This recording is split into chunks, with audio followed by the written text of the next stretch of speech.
Nous allons examiner maintenant les liens entre le climat scolaire et le harcèlement. Le harcèlement, c'est un peu comme un iceberg. Un iceberg, on en voit la petite partie émerger qu'est la violence entre jeunes. Mais en réalité, cet iceberg, il va plonger ses racines beaucoup plus profond, il va se nourrir d'éléments du climat scolaire. Prenons plusieurs exemples. Si dans une école, les jeunes ont de pauvres compétences psychosociales, s'ils ne savent pas qui ils sont, s'ils n'ont pas confiance en eux, s'ils n'ont pas d'empathie, il est plus probable, évidemment, que des phénomènes de violence et de harcèlement se développent. Et donc, en développant les compétences psychosociales des élèves, on va lutter contre le harcèlement. De la même manière, dans une école où il y aurait des conflits majeurs au sein de l'équipe et où les jeunes seraient témoins de stratégies d'humiliation et de blessures entre collègues, évidemment que les phénomènes de violence seraient plus nombreux, les phénomènes de harcèlement aussi. Et donc, travailler à la cohésion et à la cohérence de l'équipe éducative, c'est aussi lutter contre le harcèlement. Imaginons une école maintenant où les valeurs seraient des valeurs de compétition, seraient des valeurs de rentabilité, seraient des valeurs de résultats, de réussite personnelle. Il est évident que cela génère des frustrations et de la colère chez les jeunes, puisque dans ce type d'école, si vous êtes troisième de votre classe, si vous avez 87% de moyenne, ce n'est pas suffisant. Et donc évidemment, toute cette frustration, cette colère accumulée, elles vont devoir à un moment sortir, elles vont devoir être projetées sur d'autres élèves, qui sont des élèves qui vont être parfois dans des positions de fragilité. De la même manière, si dans l'école la valeur humaine, la valeur de bienveillance n'est pas présente, si l'autre en fait n'est qu'un objet, n'est qu'un outil qui va me permettre de réussir mieux ou un obstacle à ma réussite, évidemment que les phénomènes de harcèlement seront plus nombreux. Et donc travailler sur la bienveillance institutionnelle, travailler sur les valeurs de l'école, tout ça c'est prévenir l'apparition du harcèlement. Si dans une école, les cultures familiales ne sont pas respectées, si la culture scolaire ne respecte pas les cultures familiales, et qu'à un moment, certains élèves peuvent se dire « au fond, cette école, elle n'est pas pour moi. Au fond, l'école, c'est pas pour moi ». Évidemment que des phénomènes de violence vont naître à l'encontre des jeunes qu'on peut considérer comme les héritiers, comme des jeunes qui auront facile, pour qui l'école est faite. Et donc, en luttant contre la discrimination, en rapprochant les cultures familiales et la culture scolaire, on lutte contre le harcèlement. Il ne faut pas, au même titre que les facteurs individuels, il ne faut pas oublier les facteurs institutionnels et environnementaux. Ils font partie de la lutte contre le harcèlement. Le harcèlement, c'est une dynamique de groupe, et comme toutes les dynamiques de groupe, elle prend ses racines dans l'interaction entre les individus, mais aussi dans le type d'environnement autour du groupe. Si l'institution est violente, la violence des jeunes sera facilitée. Si l'institution est bienveillante, la violence des jeunes sera inhibée, sera empêchée. La deuxième raison pour laquelle harcèlement et climat scolaire sont intimement liés, c'est que l'un a des conséquences sur l'autre. Le harcèlement a bien entendu des conséquences sur le climat scolaire. Dans une école où il y a du harcèlement, où il y a de la violence, les jeunes se sentent moins bien, il y a moins d'interactions positives, le climat scolaire s'en ressent. A l'inverse, comme on vient de le voir, le climat scolaire a un impact sur le harcèlement. La troisième raison pour laquelle il est important de lier les deux, c'est que les outils qui permettent d'améliorer le climat scolaire permettent aussi de lutter contre le harcèlement. Développer les compétences psychosociales, ramener de la cohésion et de la cohérence dans l'équipe éducative, travailler avec les familles de manière plus harmonieuse. Tout ça, ça va à la fois permettre d'améliorer le climat scolaire et à la fois permettre de lutter contre le harcèlement.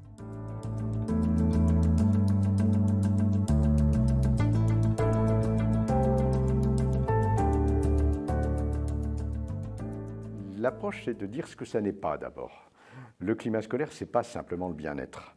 Et souvent, on confond la notion de climat scolaire avec la notion de bien-être à l'école. Je dis souvent, bon, bah oui, ça paraît évident, même s'il y en a qui sont encore sur le fait qu'il faudrait peut-être les faire souffrir, les petits-enfants, mais ça c'est un petit peu archaïque quand même, évidemment, si les enfants se sentent plutôt bien dans leur école, ils apprendront mieux. Évidemment, si les enseignants se sentent plutôt à l'aise avec leurs élèves et en équipe, ils enseigneront mieux. Enfin, c'est pas bouleversant de dire ça. Hein. Et je ne vois pas l'intérêt d'ailleurs d'avoir fait près de 30 ans de recherche sur le climat scolaire si c'est pour arriver à cette conclusion-là. Non, le climat scolaire, c'est beaucoup plus compliqué que ça. C'est en gros quelles sont les perceptions, les jugements que les différents acteurs dans un établissement scolaire, que ces acteurs soient des enseignants, des directeurs, des élèves, mais aussi pourquoi pas des parents ou le personnel de service, portent donc les jugements qui portent sur différentes dimensions de leur établissement scolaire. Je dis bien le jugement, leur perception. Alors ça peut être sur des choses qui vont être sur des choses qui paraissent objectives, comme la qualité des locaux, par exemple, on y reviendra, comme les interrelations, alors là on est dans le subjectif, toutes les interrelations, comme le sentiment de sécurité, le sentiment d'appartenance, mais aussi bien sûr des faits comme bien sûr la victimation en milieu scolaire ou la qualité des apprentissages. Quand je dis perception, jugement des différents acteurs, ce qui est très important à comprendre, c'est qu'il ne s'agit pas d'acteurs individuels, mais bien de collectifs d'acteurs. Je crois que pour le bien comprendre, le mieux c'est de vous donner un exemple. Il s'agit d'un établissement scolaire qui est un collège, collège assez difficile, dans un lieu assez difficile, en banlieue parisienne, où il peut se passer des très très belles choses aussi, et des mobilisations également, mais où bon, il est plus difficile quelquefois d'enseigner, vous allez comprendre tout de suite pourquoi. Dans ce collège, je fais donc une enquête dite de climat scolaire, c'est-à-dire qu'on mesure le climat scolaire, la qualité des relations en particulier, et il y a une question précise où on demande aux élèves est-ce que vous pensez que les punitions qui sont données dans cet établissement sont, et ça va de très injuste à très juste. La vraie réalité, c'est qu'on est dans des réalités humaines, avec deux choses qui sont apparemment contradictoires, un point de vue qui est le point de vue du groupe élève, un point de vue qui est le point de vue du groupe enseignant. Et comment ces deux réalités humaines, vérités humaines coexistent, c'est ça, l'enquête de climat scolaire. Là, c'était assez facile à comprendre dans cet établissement. C'est un établissement, donc, encore une fois, dans un lieu difficile, je le disais, et où on a ce qui est probablement le principal facteur de risque pour les questions de violence à l'école, où on a donc plus de la moitié, en fait c'était 62%, des personnels qui changent tous les ans. C'est ce qu'on appelle le taux de turnover, qui est donc énorme, avec des enseignants qui sont beaucoup plus jeunes que d'autres, qui sortent de formation quand ils ont été formés, beaucoup de contractuels, de plus une équipe vie scolaire, donc ce qu'on appelle en Belgique les proviseurs, me semble-t-il, qui eux aussi tournent, les surveillants qui tournent, et là en l'occurrence, en plus le chef d'établissement, qui est en arrêt maladie perlé assez souvent, bon, qui a aussi quelques problèmes de santé pas simples. Et donc, on a donc là une équipe qui n'est pas une équipe.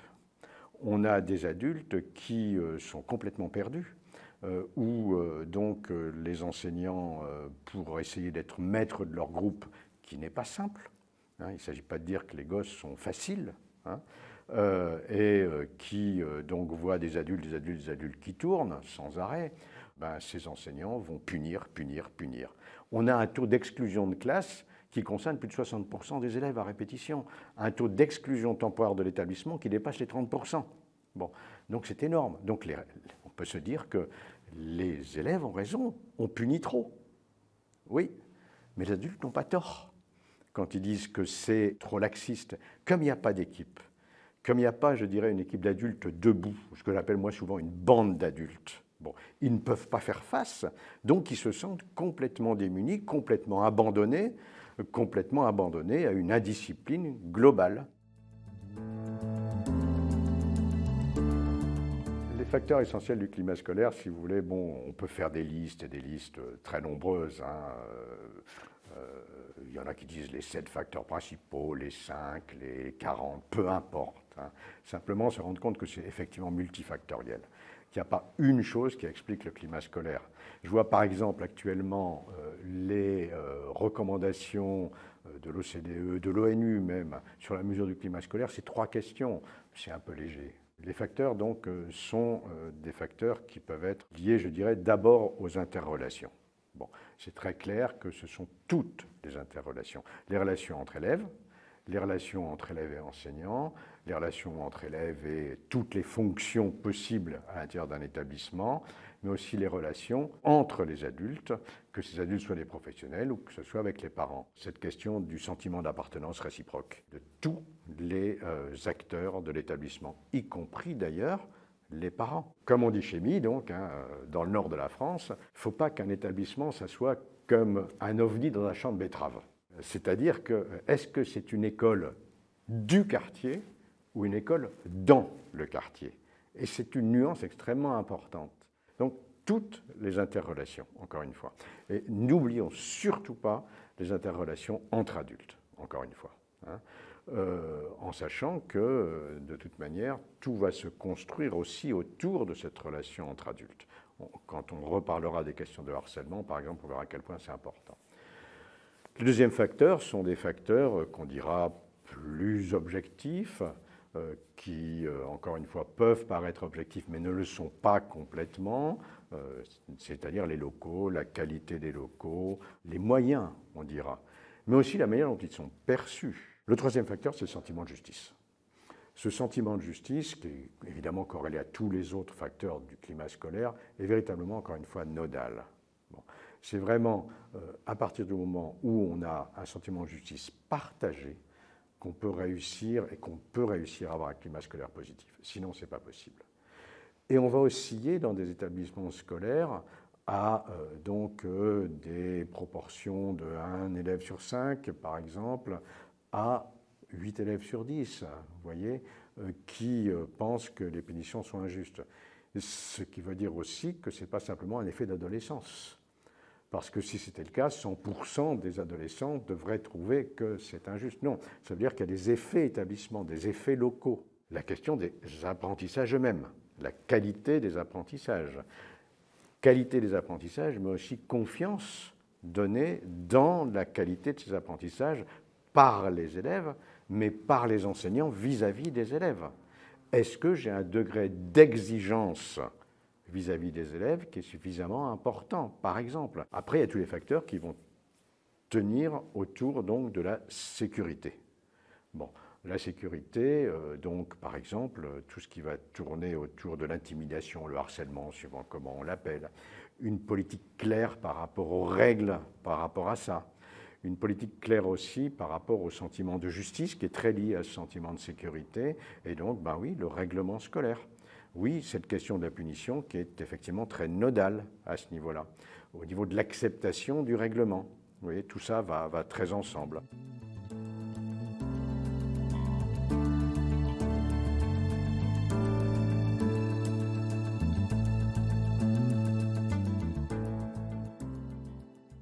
Au niveau du harcèlement, les facteurs de risque sont multiples.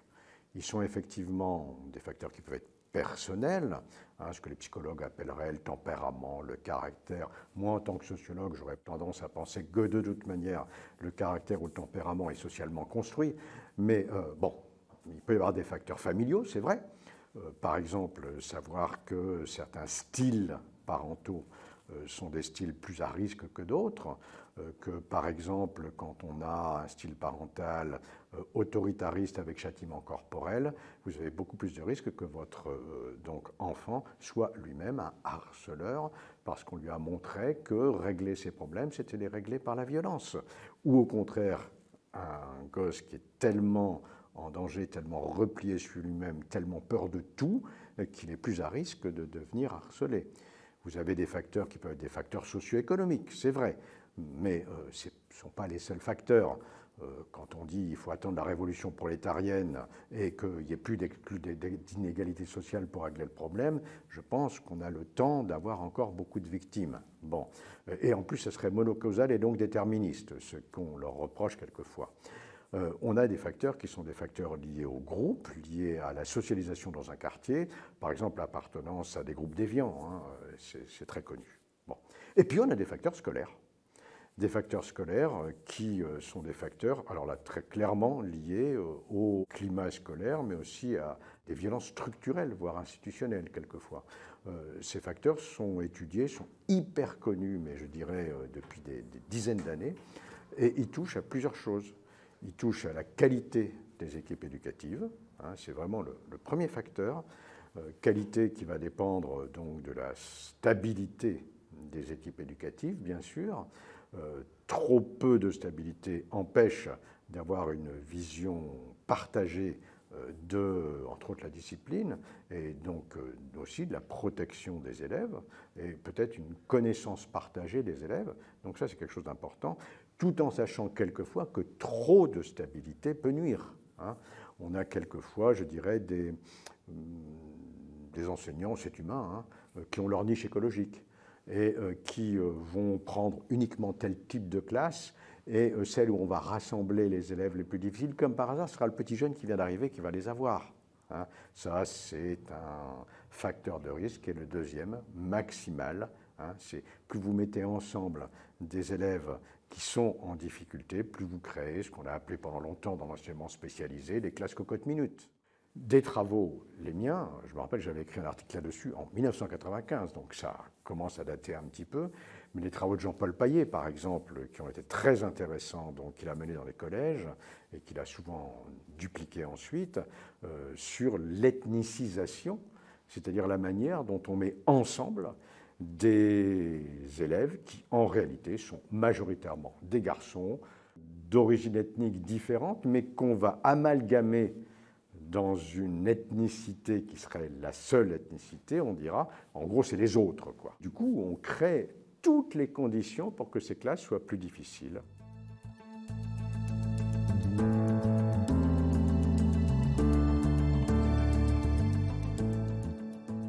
Cette qualité des équipes éducatives, c'est aussi leur capacité à réguler les conflits entre adultes. J'insiste énormément là-dessus. Si vous ne faites pas équipe, vous n'avez aucune chance de pouvoir réguler les questions de harcèlement. Vous pouvez mettre tout programme miraculeux, en apparence, en place contre le harcèlement au milieu scolaire. Si vous n'avez pas effectivement un vrai travail d'équipe, ce programme n'aura qu'une influence extrêmement passagère, et quand ceux qui le promeuvent ne seront plus là, en admettant que ça a eu un impact, ce qui n'est pas toujours le cas, ça tombera très très vite. Même si ça a fonctionné, si la moitié de l'équipe part à la fin de l'année, il est bien évident que ça n'aura pas d'impact.